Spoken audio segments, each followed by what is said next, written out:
Salut, c'est Matt, bienvenue chez Addicted à Lyon. Je vais vous présenter aujourd'hui la Burton Family Tree Stun Gun. Nouvelle entrée cette année avec la Stun Gun, c'est première édition. On est sur une planche au profil freeride polyvalent.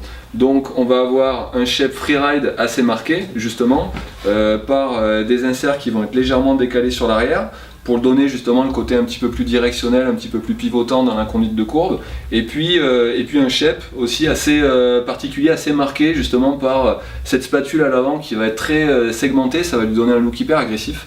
Et en plus de ça, pour compléter le côté freeride, on va avoir ce qu'on appelle un pintail, c'est-à-dire qu'on va avoir une spatule à l'avant qui va être un petit peu plus large que la spatule arrière. Et ce que ça va permettre, c'est justement un talon un petit peu plus pivotant, un petit peu plus dynamique aussi, et un talon qui s'enfonce un petit peu plus dans la neige poudreuse, un petit peu plus facilement en tout cas. Donc pas besoin de faire de gros efforts pour rester en surface, on se tient d'une manière équilibrée sur ses deux pieds, et naturellement la planche va rester en surface et va flotter en fait.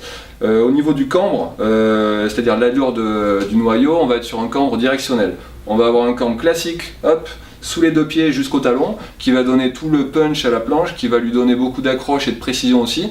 Et ça va être allié à une zone de rocker sur l'avant, donc une spatule à l'avant qui va être sur un cambre inversé, pour justement venir déjauger un petit peu plus facilement et naturellement pour que la planche vienne rester en surface. Donc voilà, on est sur un flex médium, c'est-à-dire qu'on a une planche qui casse pas trop les pattes, mais en même temps qui est très réactive pour un passage de quart à quart assez efficace, très complète sur le créneau piste hors piste. Si vous êtes à la recherche d'une planche un petit peu dans cet esprit-là, donc pas trop rigide, polyvalente, qui passe bien en poudreuse, qui passe bien en piste, et vous avez un niveau de intermédiaire à très bon, la Burton Stun Gun.